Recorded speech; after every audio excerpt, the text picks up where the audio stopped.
Bonjour à toutes et à tous, je vous retrouve pour une petite vidéo sur même un assez gros dossier, on va dire, sur la pêche au Corrigan.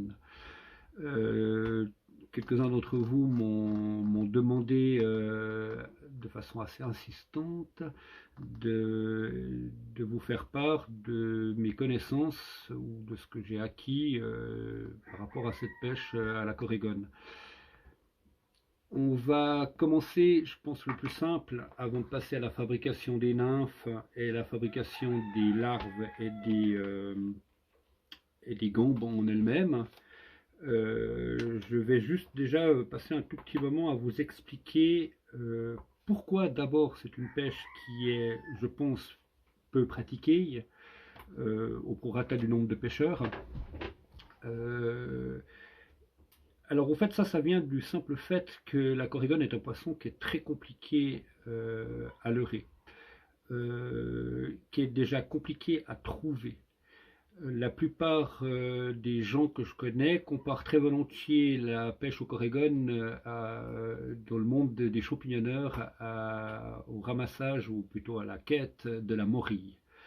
On part un peu du principe que si personne, ni un oncle, un grand-père ou bien un ami, nous a transmis ces spots, il nous est pour ainsi dire quasiment impossible, ou c'est à coup de longues sessions de prospection qu'il nous faudra chercher ces grâles. Et au fait, pourquoi? Parce qu'au fait, la corrigone fait donc partie, comme vous le savez, pour la plupart de la famille des salmonidés. En tout cas, il n'y a pas une unanimité là-dessus par le simple fait qu'au fait, on l'a répertorié dans les salmonidés, à ma connaissance, uniquement à cause de sa nageoire adipeuse.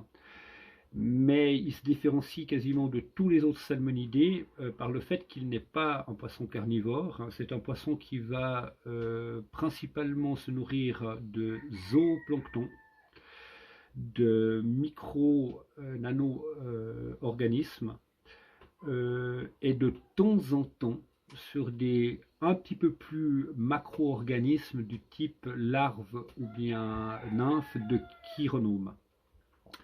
Alors, euh, on va dire quasiment que le 90% de son alimentation, ou 80 à 90% de son alimentation, il se fait sur des tout petits organismes du style microplancton. Mais bien évidemment que de temps en temps, c'est comme tous les poissons, comme tous les êtres vivants, on fait valoir un petit peu d'opportunisme. Et quand l'occasion lui est donnée, eh ben, il profite de taper dans les larves ou bien les nymphes de chironomes. Le chironome, c'est simplement une grande famille de moustiques. En tout cas, un truc qui correspond à des moustiques. Et dans cette grande famille, le chironome le plus présent généralement dans nos milieux des lacs alpins comme le lac Léman, le lac d'Annecy ou autres, à ma connaissance, c'est le chironome à plumes. Alors, à plumes parce qu'au fait, lors de l'un de ses développements, quand il va devenir moustique, quand la larve se sera transformée en nymphe au fond de l'eau, et que cette larve aura pu à ce moment-là monter en surface, à partir de ce moment-là, elle va subir une troisième transformation, une sorte de petit moustique dont les antennes ressemblent, mais à s'y méprendre, à des plumes. Euh, c'est des moustiques que l'on retrouve à peu près partout où on aura des milieux de vase. La couleur de ces chironomes est très souvent, quand on les prend en main, sont rouges, simplement parce qu'au fait, c'est ce qu'on appelle les vers de vase, les vers rouges de vase. Et ces vers, ils sont rouges parce qu'au fait, ils ont un système sanguin un petit peu particulier qui leur permet de vivre dans des milieux très difficiles, comme justement des milieux de vase, qui sont généralement très pauvres en oxygène. Et donc, ils ont une capacité à pouvoir subsister dans ces endroits-là, ce qui fait que ben voilà, une fois de plus, un élément qui occupe une place. Et je ne sais plus ce que je voulais dire, mais enfin bref. Le,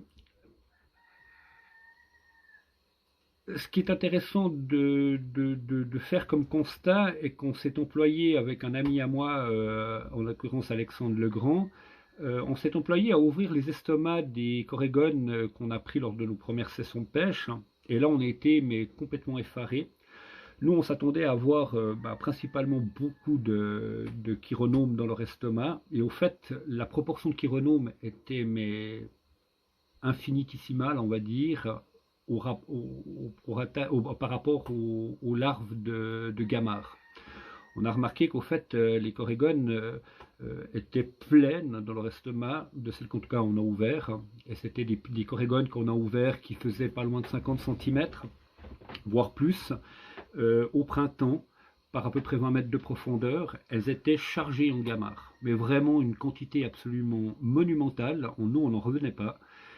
Quand on a ouvert l'estomac, la plupart de ces gamarres étaient encore vivantes dans l'estomac, elles bougeaient encore, et que ça, je pense que c'est une indication qui est intéressante, que sur nos gambes, bien évidemment, il est intéressant de placer des chironomes, mais il serait aussi intéressant de placer des gamarres.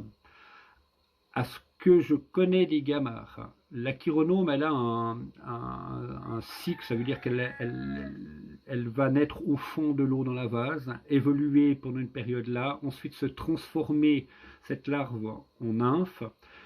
La différence au fait, c'est que la larve, elle sera assez fine, avec un thorax lui-même assez fin, et quand elle va se transformer en nymphe, le thorax particulièrement va lui-même grossir, ce qui va lui permettre, à ce que j'ai compris, de pouvoir entamer sa remontée en surface. Donc, elle part du fond et à une période donnée, elle va remonter en surface. Juste une petite parenthèse avant de revenir sur la gamarre. Cette nymphe de chironome, elle va remonter en surface très souvent grâce aux gaz qui sont créés dans cette vase. Généralement, il y a des gaz à base de méthane et autres qui vont se créer et qui vont buller. Sur notre sonar, on les voit très souvent, ça indique une trace qui monte en diagonale, qui peut être représentée comme un signal de poisson. Mais à la différence des poissons qui vont eux osciller et puis naviguer entre les couches et qu'on verra sur le sonar, là c'est vraiment quelque chose qui monte en diagonale, toujours à la même vitesse et par série.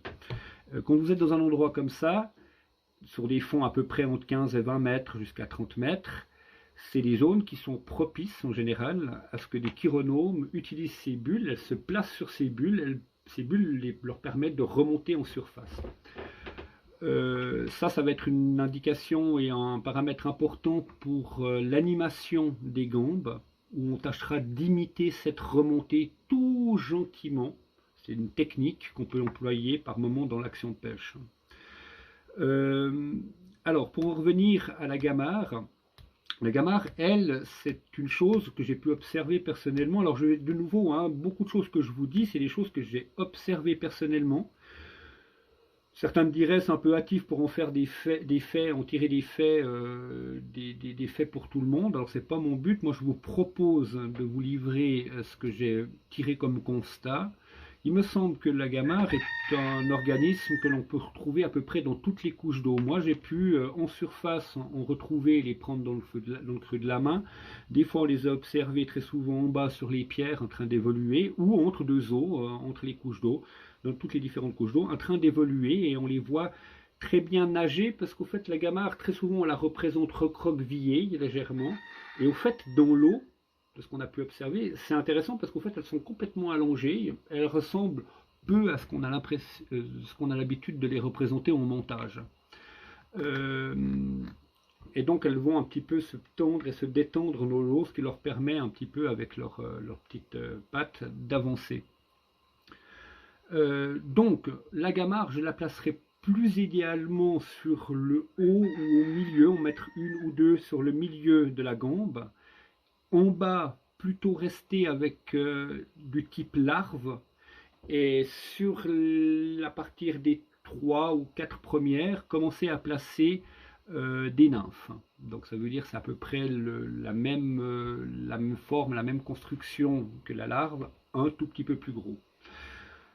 On aura le temps par la suite de voir tous ces paramètres au niveau de la fabrication et de la conception de ces différentes larves ou nymphes.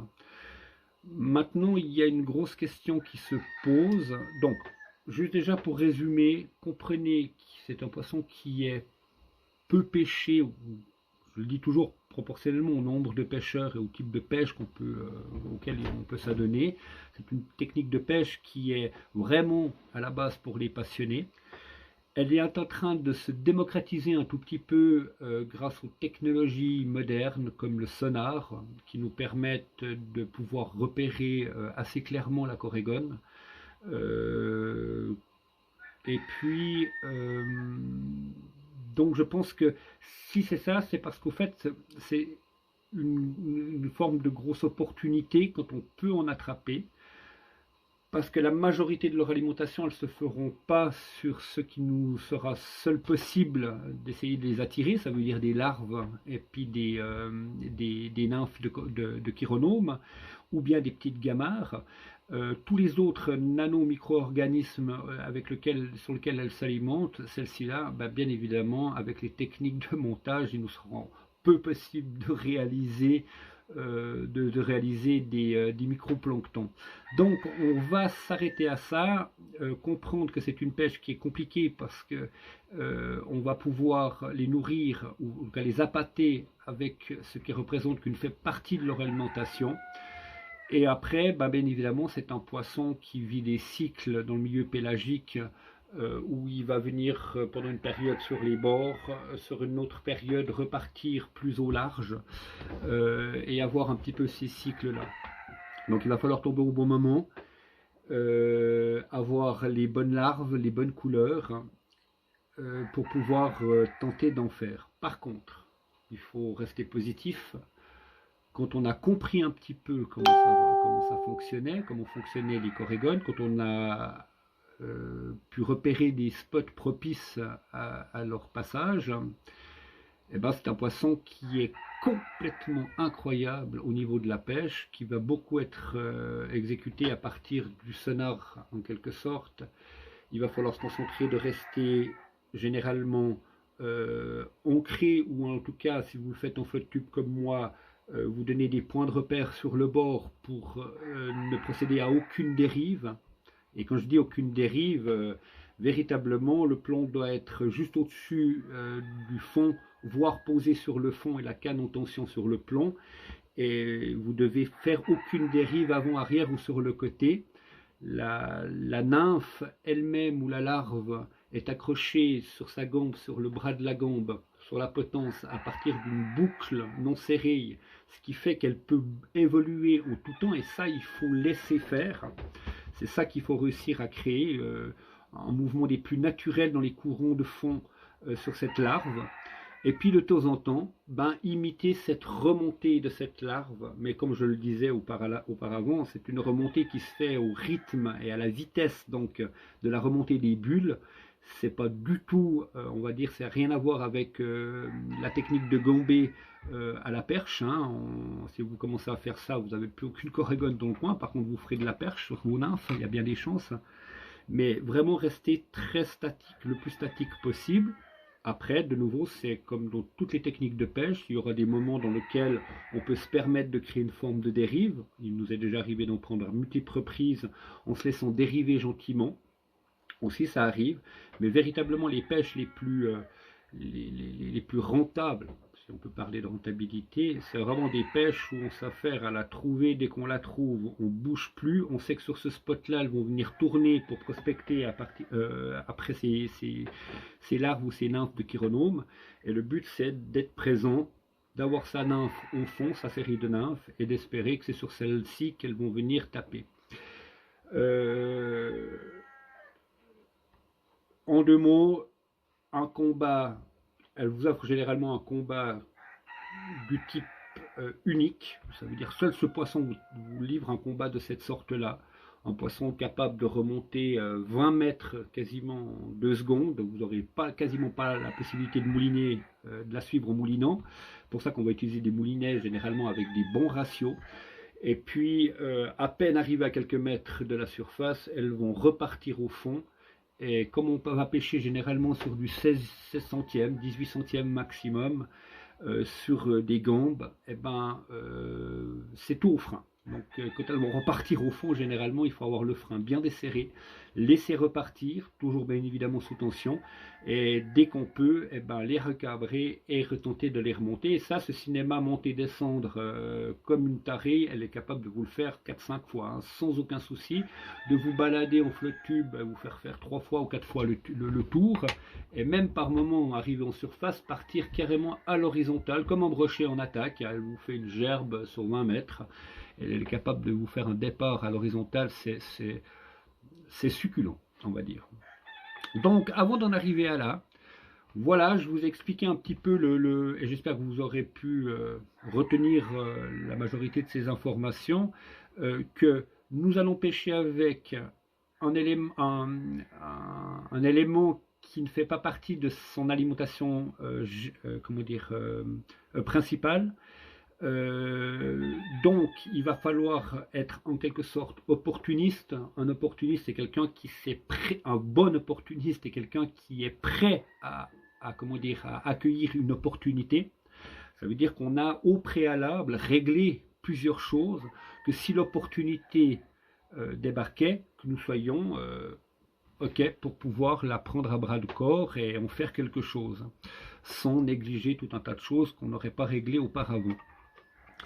Donc, on va juste faire encore une dernière petite précision avant de passer à la partie pratique. Je voulais apporter une petite précision sur la couleur des nymphes et des larves, bien évidemment.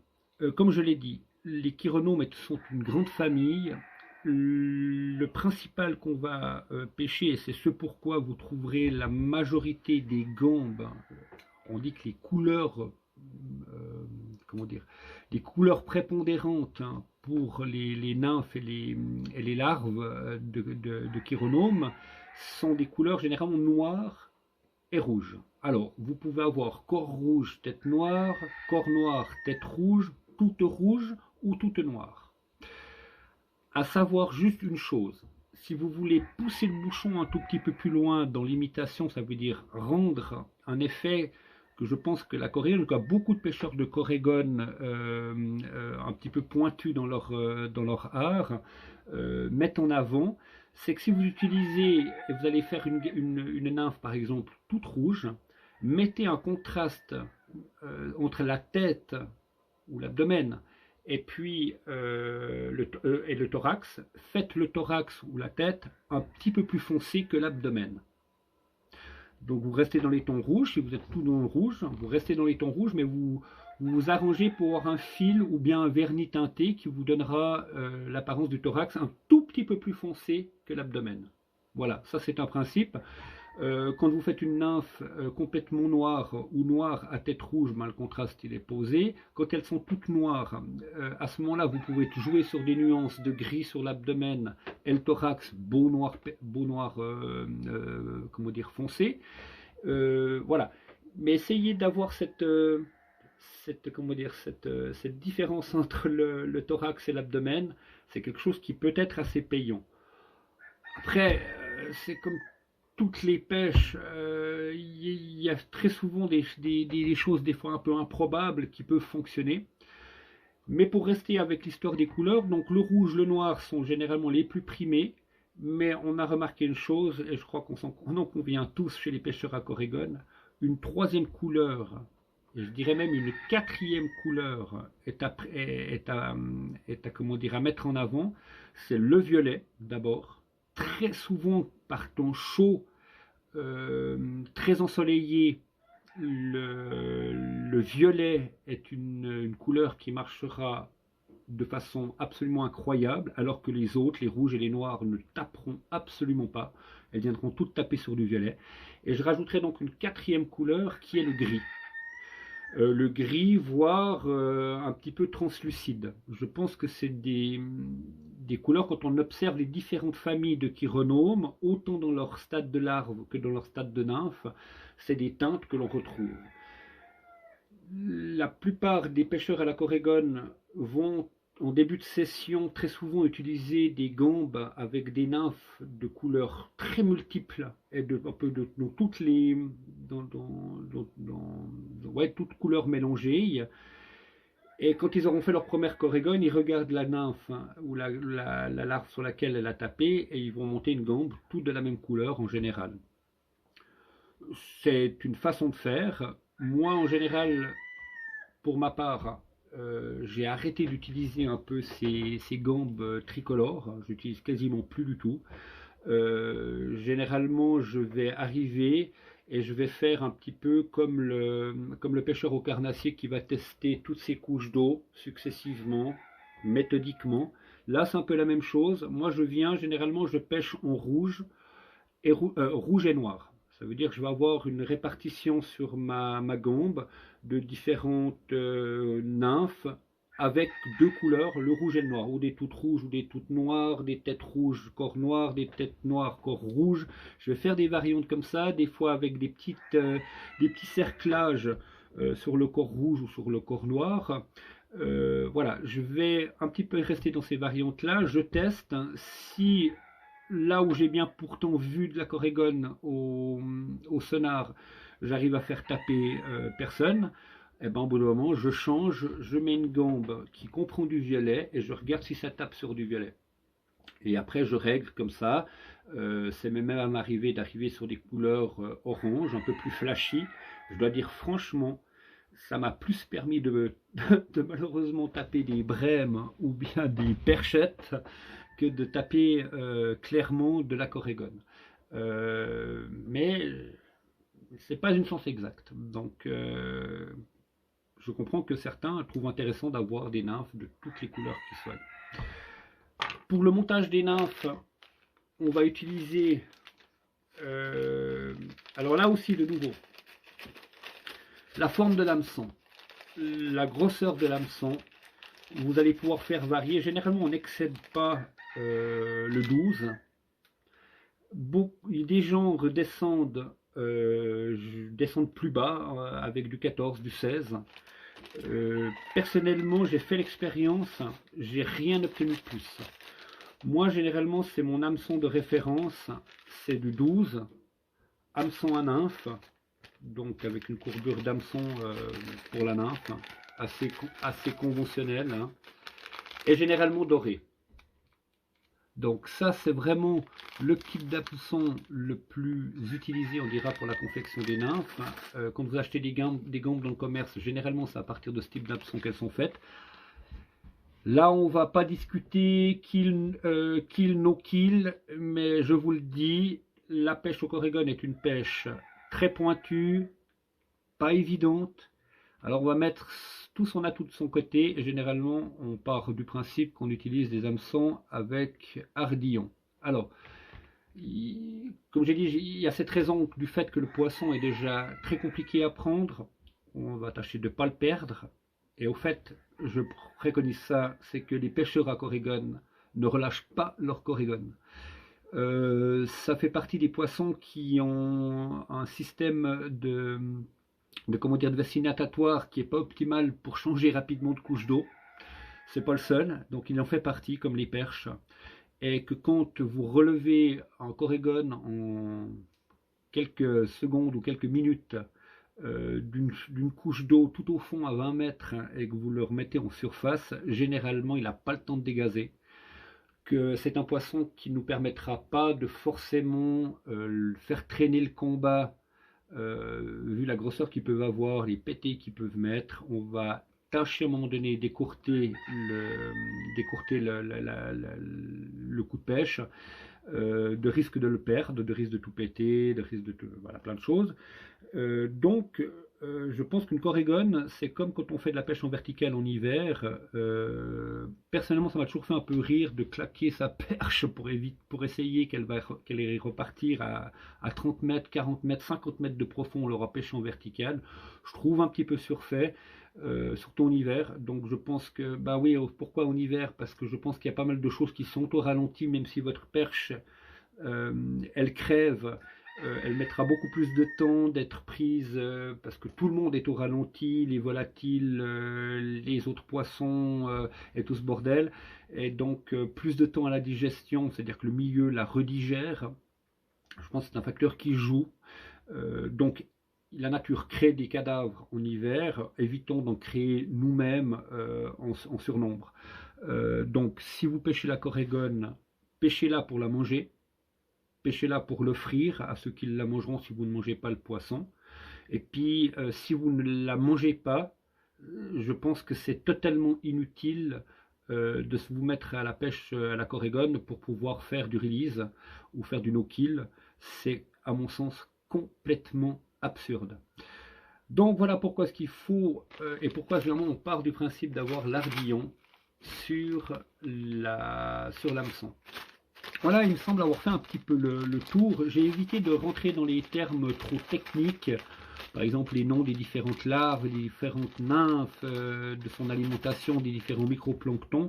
Retenez juste qu'elle mange principalement toute l'année des microplanctons, des micro- et nano-organismes, et que de temps en temps, elle viendra manger les larves de chironomes ou bien des gamarres, et à partir de ce moment-là, ben c'est là où nous on a notre fenêtre d'ouverture pour la pêche de ces ferrats, de ces corégones. Chez nous, dans le lac Léman, on les appelle les ferrats. Et après, chaque lac, le lac de Neuchâtel, ils appellent ça la palais. La palais. Et puis, chez les gens du lac d'Annecy, ils appellent ça le lavaret. Voilà, la ferra lavaret. Mais c'est tout, effectivement, à peu près toute la même souche de poisson. Il y a quelques distinctions, effectivement, sur le plan génétique, mais disons que leur principale alimentation, c'est à peu près équivalent. Voilà, on se retrouve tout à l'heure pour le montage des nymphes. On va réaliser une ou deux nymphes, et ensuite, parce que c'est ce qui m'a été demandé à la base, comment réaliser une gambe à corégone. Voilà, on se retrouve plus tard pour tout ça. A tout de suite, bye bye.